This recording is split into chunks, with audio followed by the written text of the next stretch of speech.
Hi everyone, welcome to Live Rite Tonight.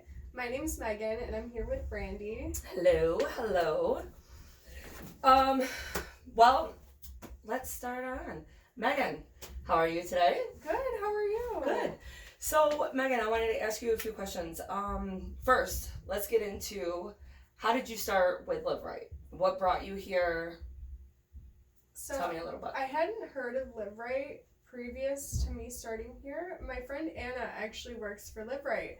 And she posted on her story something about marketing, and I was like, oh, I do marketing. I would love to come work for Live Right. And she sent me the website, and I looked into it more, and I actually really, really liked what we do here. And I was really interested in working for this company because I felt like I could really relate to the mission statement. And from then on, I just started working at Live Right. That's good. How long have you been here? I've been here about a month and a half. Yeah. I work Tuesdays and Thursdays, so part-time as an internship. Okay, and you're still going to school for marketing? Yes. Okay, good. Is this something that you want to stay here for, like once you finish school, or are you going to try to venture out, but for now you're going to be here? I think I want to stay. I really like it here. I really like what I do here. I really like the mission and working with the community and everything about that. I just really enjoy. Good. I like to hear that. Okay, let's go into a deeper issue. So we are going to talk about ourselves and try to allow you guys to see what we've gone through. So if any of our stories can help others. Megan, I did hear that you are battling with bipolar disorder. Can you tell me, when did this occur to you? Yes, it's true. I have bipolar disorder. One, actually. And I was diagnosed when I was 20 years old. That's when I had my first manic episode. I ended up in the hospital for about a month. I had one of the worst manic episodes ever. It was very different to anything I'd ever experienced before. I had no idea what was going on. What were some of the things that you were experiencing? I was experiencing hallucinations. I wasn't sleeping. I wasn't eating. I was, imagining that the whole world was out to get me and like that I had superpowers and I still think I have superpowers. It's okay to have thoughts that you have superpowers. Everybody should have superpowers. But yes, no, I understand. And what kind of, like, you saying that you were having hallucinations, what kind of hallucinations were you having? I was having hallucinations of like demons and like certain phrases that people typically say. Like I was taking them to heart, like that they were actual fact. Like when someone would say like I'm battling demons, like I would think about that and I'd be like, I'm literally battling demons right now. Like I was imagining like demons. I was imagining like conversations behind my back that had never happened.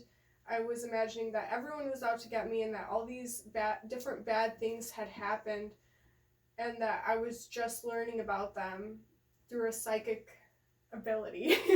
Oh, so you felt that you were also a psychic, so you were... Yes. Okay, got you. Yes. And then, so how did you go about that? Like, did you end up going into a hospital? Like, how did you go into finding out that you were bipolar? So I was having this manic episode, and for the first like 4 or 5 days, I was in my bed. I was awake, talking to my friends. I was awake all night. Like literally talking to your friends, or talking to your friends in your head? Both. Okay. Both. I was talking to them in my head, and I was talking to them like over FaceTime, over text, over call. That's what I spent the majority of those 4 or 5 days doing. And then eventually I wasn't getting better, so I decided to go to the emergency room. That's where my parents decided to take me. And from then on, I was transferred to Stonecrest, which is a mental health facility, and I stayed there for about 3 to 4 weeks, hallucinating that whole time. I thought so many things. My mind was racing a million thoughts a minute, and when I got out, I still was kind of shaken. Even though I was medicated, so I was doing better, I was still shaken. I still didn't understand what happened until I finally looked at the discharge papers and I saw that I was diagnosed with bipolar disorder. And so I started doing more research and I was like, yeah, that seems like what happened. Okay. So is bipolar the only thing that you're dealing with? Are you dealing with anything else along the lines? I dealt with anorexia. I was anorexic at the same time that I discovered that I had bipolar disorder. Okay. When I was having my manic episode, when I landed in the emergency room, I started eating like crazy. So all the staff thought I had bulimia, but it was actually anorexia that I had been battling for about a year since COVID started. And I got down to like 90 pounds. I was very thin, very loopy from that as well, like from not eating. Right. So taking medications, going through what you're going through, and then also having to start. That's a lot. It was a lot. So I ended up taking some time off of school. I took about a year off. I switched majors to something that was more manageable for me. Okay. Yeah. So now today, so how long has it been since the first time that you discovered that you were bipolar to now? How long has it been? It's been about a year and 2 months. Now, how are you through your medication? You are on medication now? Yes. For this? Okay. And how are you now? Like, are you able to maintain it? Do you still have episodes? And when you do, what do you do to try to come back? So I feel like I still do struggle with it, especially I do face a lot of depression. Mm-hmm. I try to get through it. I try to force myself to get up, get out of bed, take care of myself, go to work, go to school. The mania I still deal with somewhat. Like I'll deal with energy spikes and like going out, like working and then going out for like days in a row, like just partying and like going out and it's hard because it's like 1 week I have all this energy and I'm like ready to see all my friends and like ready to make all these big plans and like I make all these big plans and then the next week I'll be so depressed and I like wonder why did I do that to myself. Right. No, I totally understand that. And then I do remember, like earlier we were talking, you know, trying to fill in the blanks and remember some of the things that we've gone through. And you said that you tried to block a lot of it out. Yeah, it's a really hard story to remember. I don't like remembering it. I don't like telling it, in fact. I don't like to talk about it just because there is a really big stigma around bipolar disorder. And after my first manic episode, I ended up losing about 4 friends who didn't want to deal with that. They just did not want to deal with that. There's this huge stigma around it, especially the way it's portrayed in movies and TV. Like, it is a very serious illness, but at the same time, it can be manageable. I have been living, for the most part, normally without a major manic episode for about a year. That's and my medication is, working. That's good. Yeah. One thing I do have to say, I know coming from my situations, one thing you should remember, how bad it hurts, you should always remember because of the factor, like I told you earlier, in order to grow, in order to acknowledge what's happening, you have to remember. You have to remember the feeling. You have to remember what you went through and how you got out of it, because when, later down in life, you're going to have an episode. You're going to have these feelings, and you don't want to sit there and be like, oh my God, how did I get through it? Because you suppressed it so long. Yeah. So that, that's something that you should work on. That's a growth, and honestly, like I said, it will help you through life, to remember. And trust me, I get it. Some of the things is like, I don't want to remember it at all. Not at all. But you have to, because that's how we grow. That's how we become better than what we are today. Because every day you want to be better than what you were yesterday. I agree, and that's why I really want to put my story out there and talk about the struggles of being bipolar, because I feel like not enough people are aware, and if anyone can relate to this and benefit from this, like, I just feel like it's worth it to remember and to talk about it, and even remembering it now will help me grow as a person, like you said. Absolutely. Yeah. Absolutely. I remember I spent my birthday in the hospital. My 21st birthday, I was in the hospital, and it was one of the hardest things ever, and it like makes me want to cry, like thinking about it right now, like, because it was COVID, so there was no visitors allowed, so I couldn't see my family, and all I got was a phone call, and they were just like, happy birthday. And I was like, yeah. Like, I'm in here.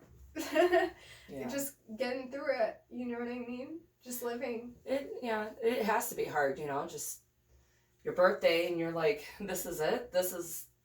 No, that I totally understand, because I can feel you in certain situations, like this is what my life is. Show me a purpose, because I can't do this. Yeah. I understand. And then especially your 21st birthday, it's like you're supposed to be out there with your friends and having a good old time and going to parties, going to clubs, dancing your butt off. And here you are sitting in a hospital bed trying to figure out, are these voices real or not? It's like, at least wish me happy birthday up in here, No, but, exactly. No, it is hard, absolutely. And it was like, just kind of like a reality check, like, not everything goes the way you expect it to go. My plans for my 21st birthday were to, like, go to Chicago and, like, have this amazing birthday, and then, like, the complete opposite happened, and I ended up really sick in a hospital, like, just kind of relying on the phone for, for everything, for entertainment, for communication, for, support, for everything. Like, it was just through a phone. Right. With this bipolar disorder, what, like, the friends and relationships, intimate relationships, did they all just scatter the moment that, this was happening? And when you came back and was like, hey, I finally knew what was wrong. I have a bipolar disorder. Were they just like, that's good for you, gotta go? Or did any of them try to stick around and be like, you know what, I get it, we all have issues? Was there anybody that stuck around? I remember getting out and seeing like a bunch of birthday messages from my friends, and they were all concerned because they hadn't heard from me for weeks, because I didn't have any access to their phone numbers. I didn't know their phone numbers. The only phone numbers I know by heart was my parents and my brother. So I had no contact with them. I just remember getting these birthday messages and replying to them and being like, hey, like, thank you, explaining to them what was going on. Like, I just got out of the hospital. Like, I have bipolar disorder. And they were there for me that first week. I remember we went out for my birthday, like, to a dinner. But then after, it was like, I wasn't being treated the same way that I was being treated before. Like, I was being treated like a crazy person. Okay. So like anytime an argument, you're just crazy, you're bipolar, they threw it in your face. Yeah. Yeah, that's not fun. Oh, I'm sorry that you had to go through that. Any of your friends that were there that witnessed it stuck around? Just one. Just one? Just Well, one. The only thing I have to say is that all those ones that never stuck around, those were more of acquaintances. You know, the ones that stick around, those are the ones you cherish. Just for the factor of the one friend knew that you were getting crazy. Then went in to figure out, why am I getting crazy? Realizing that you had a disorder. Then coming out and then admitting, hey, this is why everything has been crazy, is because I have an issue.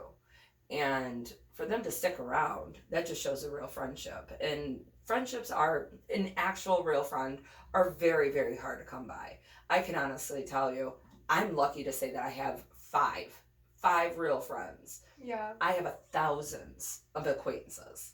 I have thousands of people that will sit there and be like, oh, that's my friend. What's my favorite color, honey? Like, I could be wearing it all over me, and you're gonna be like, blue. And I have to agree with you. In the end, I like, to this day, like, I'm still happy that I'm no longer friends with those people, and that I've branched out and made a group of people now who really support me for who I am. And that one person who stuck around, that's a real friend. Like, absolutely. You know what I mean? To witness all of that, and then to realize that I'm still, like, myself. You're still human. I'm still human. Like, I'm not just a crazy person. No.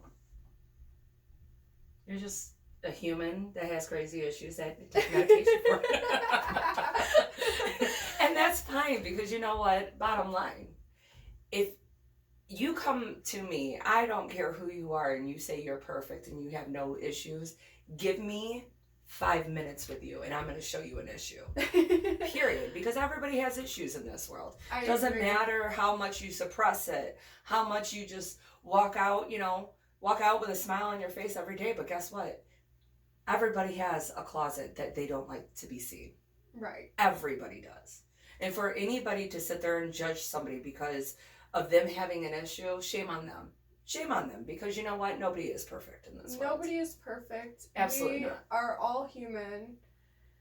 And I feel like people should be kinder to each other. Absolutely. You know, especially nowadays. Yeah. It's getting outrageous. It really is. Yeah.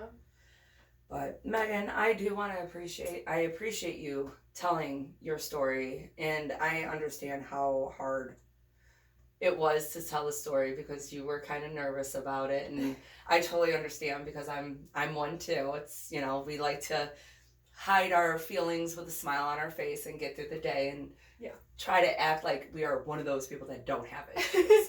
But people that have issues, we get it. Like, we drawn to each other a little closer, and one thing with you is just I've noticed, like, we just opened up really quick with each other. Yeah. And it's because we understand that nobody is perfect, and we all have issues. Absolutely. And for us to acknowledge it, I think that's what, a lot of us here in this building, that is in Live Right Recovery, that work here, that are in the program and everything. I just feel that we drawn closer to each other because we are acknowledging, hey, we are not perfect. We all have issues. They might be 1,000 different kind of issues, but we all have issues. At the end of the day, it's all the same thing. We have issues. And that's really what I love about Live Right. Yeah. It's like, I remember just like learning about Live Right and reading on the website and starting to come work here. And I was really transformed by it and inspired. I was like, wow, like, this is such an amazing place. Like, I really love what they do here. Like, I can relate to this. You know what I mean? Like, it's almost like fate, like, that I should be here with everyone here. And well, I'm glad you are, because I got to meet you. Yeah. It's awesome. Well, I appreciate you. Really, I do. And I love your story. I love that, you're still trying to find you. You know, you're still trying to figure out, okay, we got it under control. Now let's try to get in this world, this crazy world. Yeah. Not you, this crazy world, but maintain and to grow. Absolutely. And that is honestly, that's strength. That's a lot. And you should be proud of yourself. You should be very proud of yourself. Thank you. You know, because it is hard. It is hard to sit there and deal with stuff and to get out in the open and to do your job knowing that you have, you know, these symptoms, and to interact with people, and then, you know, you feeling like, oh my God, it's just me, but it's not. It's not. It's not. It's all of us. You know, it doesn't matter if you're bipolar, PTSD, you know, it doesn't matter what you have, an addiction, you know, it doesn't matter. We're all human and we all have issues. It's just trying to work on it every day. And that's the thing. Every day we're working on it. Absolutely. And, you know, I feel like it would have been really easy to just sit back and maybe sit in my sorrows a little bit and kind of. It's a lot easier doing that because you don't have to worry about anybody. That's the easiest thing. But to go out there and work on it, that's the hardest. And that's where you need to take pride, because hell, that's the easiest way out. You know, just sitting. I'm gonna call in. I don't feel good today. I just want to lay in my bed and just sulk into me. You know, right. But you're giving into that. But you're not giving into it. Yeah, absolutely. But you getting up every day and coming into work and going to school every day and doing what you have to do best each day. Right. That's hard. That's work. Yeah. You know, sitting at home in a, you know, closed off room with nobody in there and shutting down everything. You're just giving it in. And you're really, giving in and you're allowing it to take control. To give in like that, it's really not healthy. No. You have to get up every day, and you have to do it step by step. Absolutely. It's more of, you have to show yourself that you're stronger than this. Yes. Like, I know you're there. I know you're there, but guess what? I'm better than you, and I'm going to get my ass up, and I am going to go do the best that I can do today. Because that's all you can do. The best that you can do. That's all you can do. That's it's just the best you can do. And just to take it step by step, little by little, and you'll get there. You'll make progress. I don't care One day at a time. How little something is. Like, if you get up and you're so depressed, like you can't get out of bed, and you get up and you shower and you brush your teeth, that's an accomplishment. Yeah. And you should be proud. Absolutely. Absolutely. That's awesome. All right. Well, is there anything that you want to ask me? Yeah, absolutely.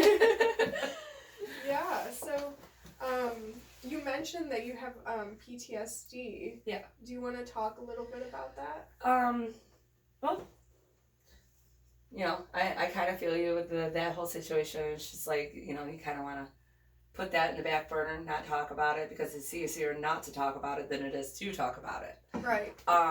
With PTSD, I'm not even gonna lie, when my therapist told me that I had PTSD, I looked at her, I'm like, girl, I was not in the war and I don't have kids, so where's that? Because in my head, that's all, like, people that went to war, you know, had PTSD. That's the stigma. Right, and literally from movies and everything else, you know, and here I am, I'm like, I didn't have kids, I didn't go to, where are you coming from? You're like, you know, and just to sit here and listen to her come back at me from the year and a half of going to her, and her listen, you know, me hearing my story from her mouth, I'm just like, oh my God, like, you poor thing. And then to come out to hear that this is me, she's seeing everything that I said to her throughout the year and a half of, like, my life. Yeah. And I'm just like, oh my God, you poor thing. And she's like, honey, this is you. It's I'm like, story. Oh wow. I'm like, oh my gosh. And sometimes you need to hear it from other people. You do. Absolutely. Because it's so easy to invalidate your own feelings and to not really go through the motions of dealing with it. 100%. But when you hear it from someone else, you take it into a new perspective. Absolutely. And that's literally me. Like, I could sit there and do all these things and me not having any value towards it. But then somebody else turn around and say, like, you know, all this was done, and I'm like, oh, that's such a good job, and they're like, you're the one that did it. I'm like, oh, don't worry about it, you know. But I won't even. I still won't take the credit. Yeah, because I'm just like, oh, you don't know what you're talking about. You know, it's easy. But, you know, and it's funny because, like, when, you know, having that, it kind of struck more because, like you said, you know, you did other things to suppress your issues. Well, that's what I did. I used marijuana to depress my issues. It was like, okay, I know that I can lash out. I know that I can get very emotional very quick. I do have depression. I know that. And I would literally smoke weed for everything just to hold back. You know, if I felt like, you know, my cat died, I'd smoke a joint just in order to not cry as much. Because it would, it was more of like depressing everything. And I was okay with that. I was 100% okay with that. You were numbing yourself. Yes. Self-medicating. And I knew that. And I knew everything I was doing with that because I was okay with it. I'm like, you know what? I grow it. It's natural. I'm okay. And then, you know, being in the bar industry for 27 years, you know, I wanted out. You know, I'm 40 years old. It's like, do I really want to sit here and be a bar manager and a bartender my whole life? No, I don't. I want to do something else. And when I went out and I started putting my resume out there and everything else, and I'm just getting shot down left and right, and I didn't realize how hard it was hitting me. It's like, oh my God, am I just like this washed up bartender? Like, I know I have more to give. Like, you know, I've ran bars for the last 9 years. I know how to do all the banking, all that. Like, I have stuff to offer. Yes. And I was getting so discouraged because of the factor that nobody acknowledged me. And then, you know, I reached out to someone here, and I don't want to name names, but I reached out and I was like, hey, do you have a position? And in my head, I was like, you know what, I'll just, if she has a position for me, I'll take it until I find something better. Well, when I took this position, it was, guess what? You need to quit. You need to quit smoking weed. Yeah. You're not going to make the money that you want to make. You're not going to go further than where you're at. Is that what you want to do? Absolutely not. I'm not going to let nothing hold me back. And I've always been that driven. You know, I've always maintained 2 to 3 jobs. And I'm a driven person. When you tell me that I can make good money, I'm going to make that good money. It doesn't matter what I got to do. I'm going to do it. So when I was told that, it was like, okay, you know, not a problem. It wasn't a problem until I didn't know how to control anything. Your own emotions. Yes. And I was like, oh my God, I don't know how to control. I can cry on a dime. I can get angry on a dime. I literally just want to shut down. And before I started here, I quit my other job. I wasn't happy. When I'm going in and having an anxiety attack every time, that's not healthy for you. So I left, and then I didn't do nothing for 2 weeks. You know, I was fortunate to have my boyfriend paying for everything, and, you know, thank God he has a good job. I don't know where I'd be. But the factor of, I literally shut down. I put a dark blanket over my curtain, and I shut my room down, and it was black for days and days, and all I did was lay there and cry. And it wasn't that I was sad for myself. It was just I was sad for everything. Yeah. You know, and I didn't like it. And then I didn't like the person I was becoming, and I couldn't fix it. And I was like, oh my God, and the things that I used to do to fix it, I can't fix it anymore. It's like, all I want to do is smoke a joint to fix this. And then to see it, that was the worst. So then I went to the doctor, and I had a freaking panic attack inside the doctor's office, to the point, like, I'm on the ground just rocking back and forth, trying to breathe, thinking I'm going to have a heart attack. Yeah. She's trying to take my pulse, and I'm just like, don't, like, I can't have you touching me, because just your touch is 1,000 pounds on me. Right. And then I'm crying, and I just look up at her. I'm like, fix fix this, because I couldn't go through another day feeling the way I was feeling because I didn't know how to control anything. I had nothing to control me. And then now that, I am on medication and we're still working on what kind of doses and stuff, and I made them go on the lowest due to the fact that I was always scared. I was scared to take medications. I was scared from the factor of my whole family has been addicts my whole life. I've tried to stay away from narcotics. I've tried to stay away from pills because in my head, I'm like, I'm not going to be like that.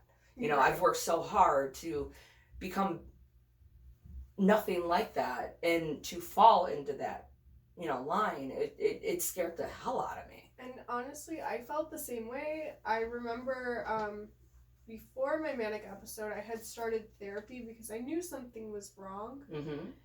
And I didn't feel like myself. And I remember explicitly being like, I don't want medication. Yep. I don't want anything. Don't prescribe me anything. I just want to talk.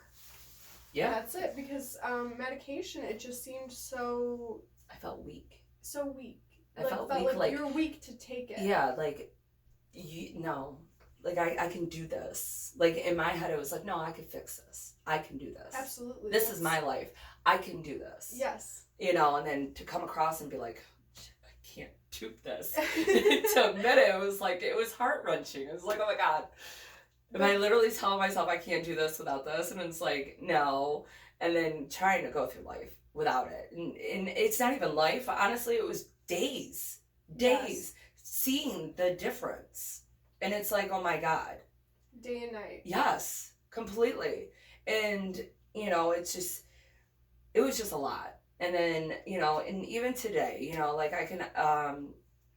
I haven't had an episode since Sunday, and this is like another effect that not having the marijuana to depress everything and whatnot, I'm now having vivid dreams.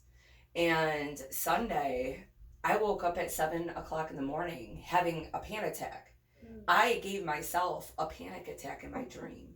Wow. I had such a vivid dream that it put me into a heavy panic attack to where I woke up and I thought my heart was going to just come out of my chest.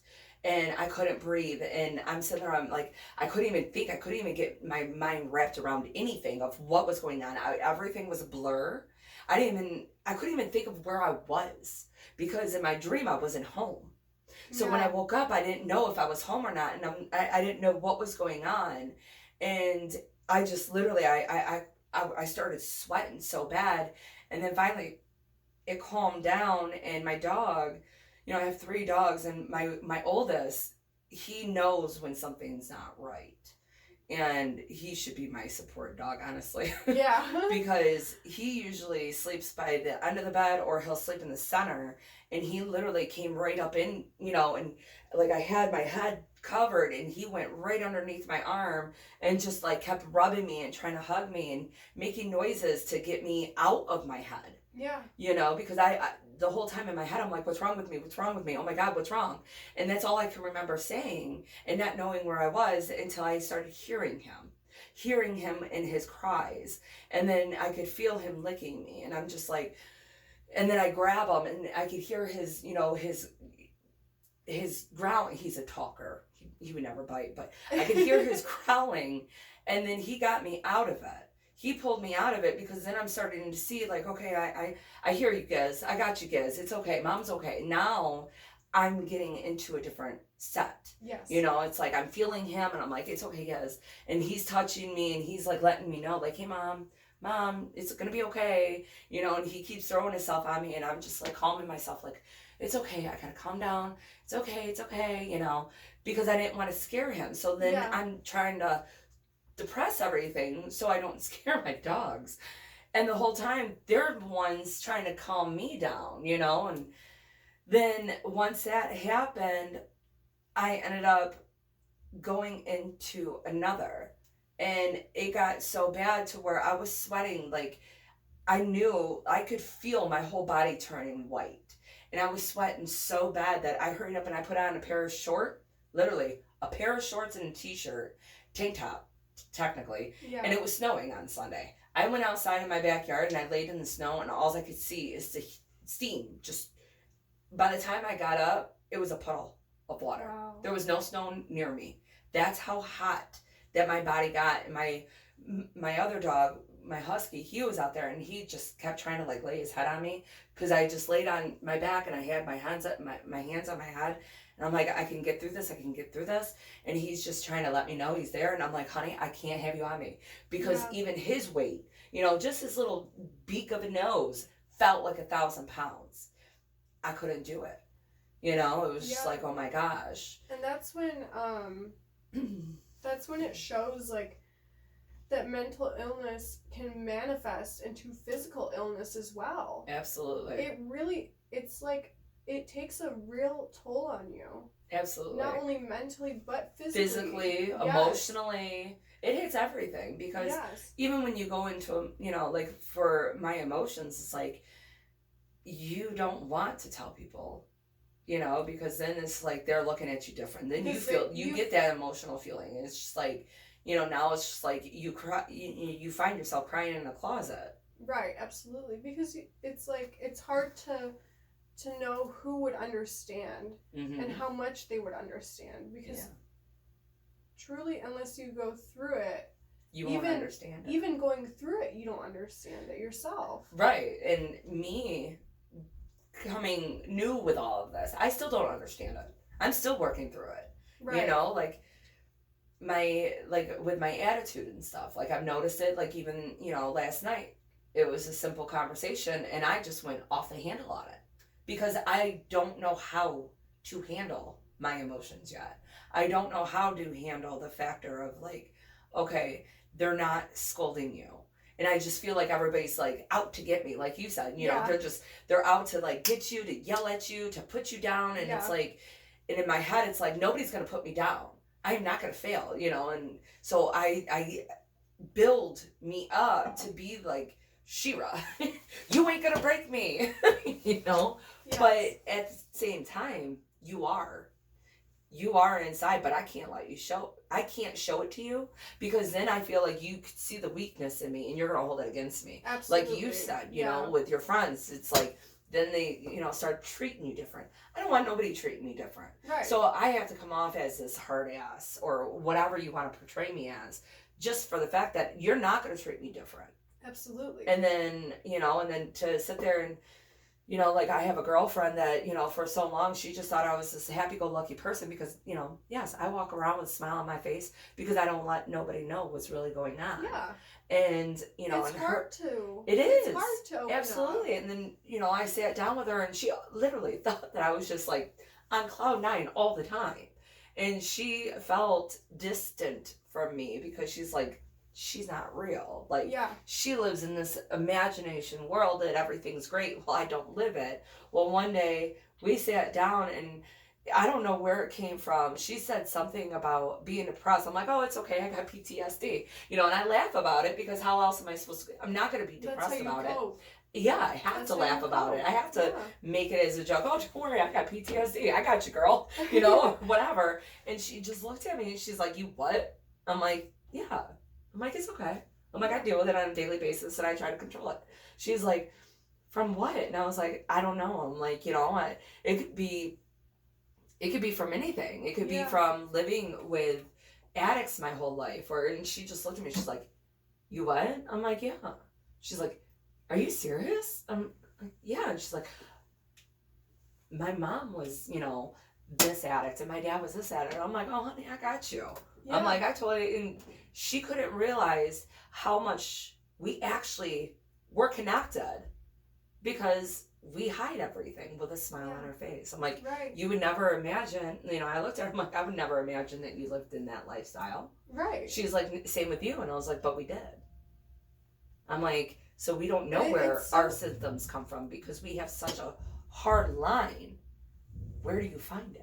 And it's so easy to put that mask on. Oh, very. It's so easy to just do that. But to be more open, I think, is a good thing. And I think, more people should be more open. Because honestly, the more open you are, the more help you get. Right. And even helps you, you as a person to sit there and be like, acknowledging, yes, I have this.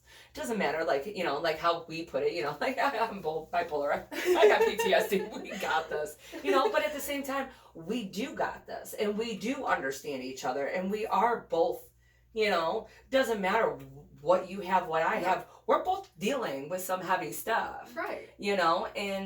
And see, now that we've opened up with each other, we can relate. And when we have our moments and we have our hard times, we can be like, hey, Matt, can you come with me? I'm not, and you hearing my story, me hearing your story, we know how to at least try to get to each other into our heads, because that is our problem. We're so far into our heads that we need to work our way out. Right. And a lot of people are like, oh, you just got to think. No, that's the problem. We think too much.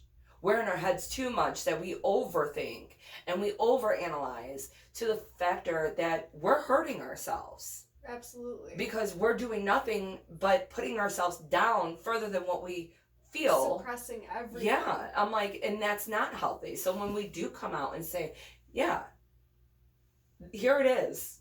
Here it is. Here it is. You either take it or you leave it. Exactly. It's accept it or don't. Accept it or don't. And if you're accepting it, you're accepting all of it. You're accepting all my flaws, my craziness, my everything. But at the same time, at least you know where I stand. So when I see, like, for instance, if I see you kind of having a rough, I'm going to grab you and be like, hey, how you feeling? Talk to me. Right. Because guess what? It's only us here. Nobody else hears you but me. And the only way I'm going to say anything is you're going to see the words coming out of my mouth. Not in here, out of my mouth. You know what I mean? Yeah. But it's me knowing where you are, knowing the situation you've gone through to come back to it. Same with me. Yes. You knowing where I come from and knowing what I have to be like, Brandi, calm down. You got this. We're okay. Right. Right. Getting me out of my head. Like, don't even worry about that. Don't even worry about that stuff right now. What do you see? What's around you? Right. What did you do today? Those practices to calm down. Yes. Name 5 things you can touch, something you can smell. Yep. Stuff like that. Yep. It's like you got to go through the motions. All of it. And that's the thing is, like, sometimes, people, they'll sit there and they'll give you those steps, but when you're going through it, you forget. You don't think of any of those. No. You don't have the time. You don't have, and you try. And that's why I'm thankful for my dogs, because, like, my dog Gizmo, he pulls me right out. Like, because he knows something's wrong, he just comes right up in it. Like, Mom, like, he's up in my business. And that's when I could start thinking. But when you're starting to go through that, you can't think of those steps. You can't think of all that. And when people sit there and be like, oh, do this, I'm glad it works for you. But obviously you don't have the heavy effects that I have.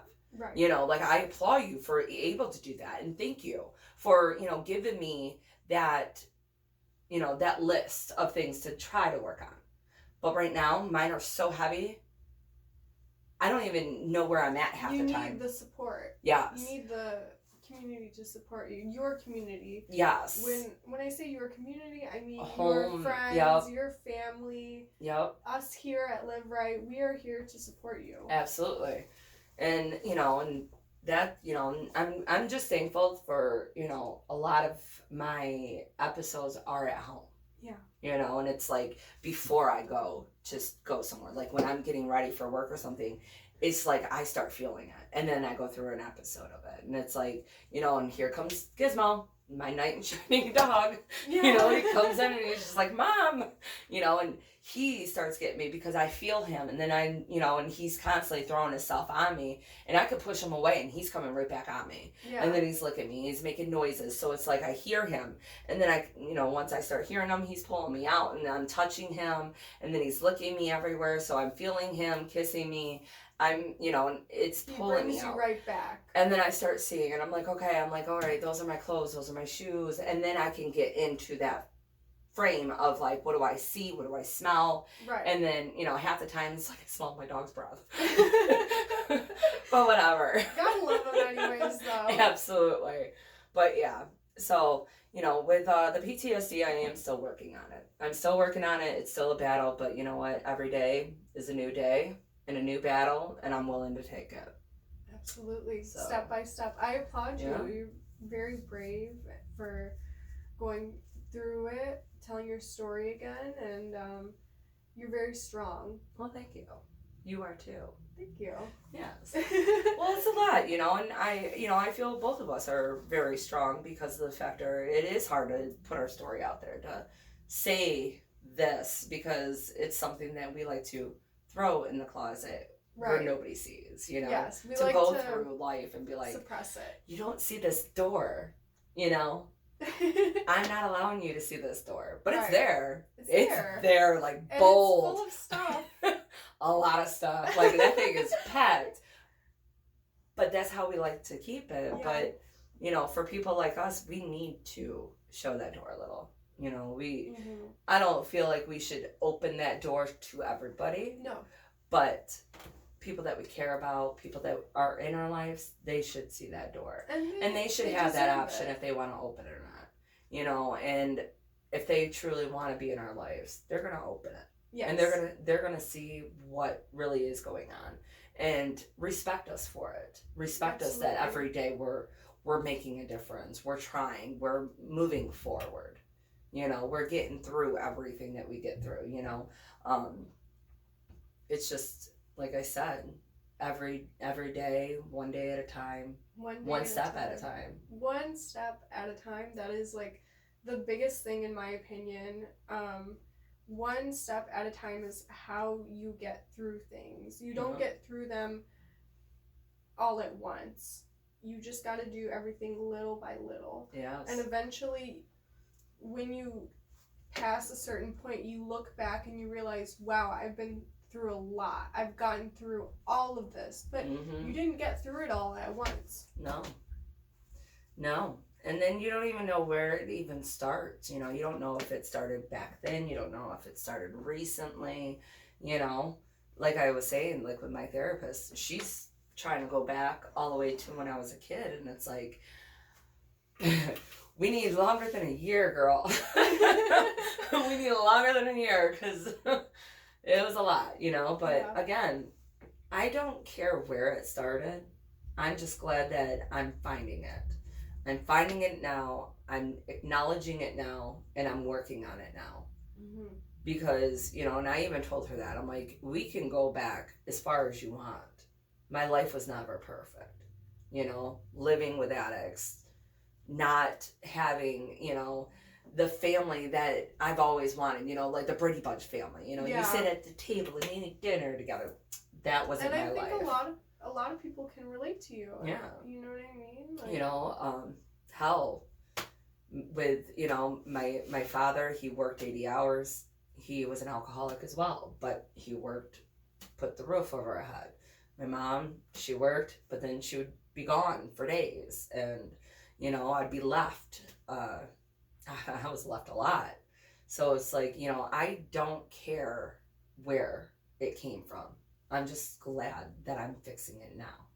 You know, granted, yes, I'm 40 and it's just like, damn, I'm 40 and I got all these issues. But you know what? No, it's not that I just got all these issues. All these issues are now coming out because I've suppressed them so long. Right. And who knows what would have happened if I kept suppressing them. I could have probably had a mental breakdown. Yeah. I could have hurt somebody or myself. You know what I mean? It's just, I'm just glad that it's all coming out now. And I don't care where it all stemmed from. I don't care that it could have been because I had a horrible childhood, living with addicts my whole life. And, you know, still living with addicts my whole life. You know, granted, they don't live in my home, but my family. Yes. You know, it's my family. Right. But at the end of the day, I don't care where it came from. I'm fixing it. You're working on it. Absolutely. Same with you. Yeah. Doesn't matter where it came from. Doesn't matter if it was genetic. Doesn't matter, you know, your grandma had it before or your, you know, it doesn't matter. You know, you found it. Yeah. Now you're fixing it. You know, it came out It took and a minute. It took a minute. Took a minute.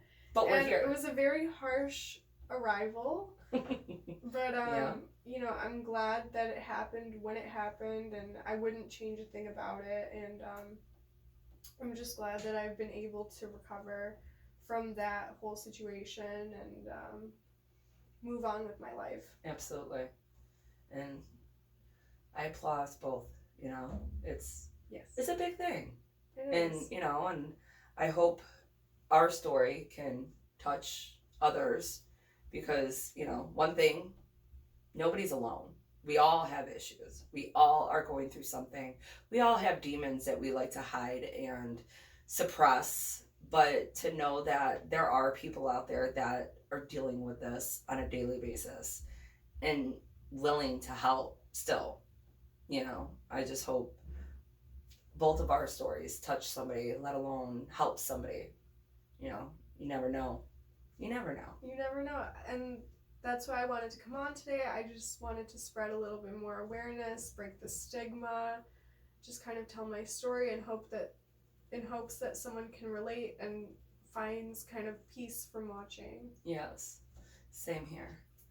Well, Megan. Well, I appreciate you telling your stories. And thank you. And hey, like I said, every day is a new challenge, and every day we're gonna get through it. Absolutely. So, well, that's gonna be wrapping us up here with Live Right, and I hope you guys all enjoyed and have a blessed day. Thank you. Hey guys.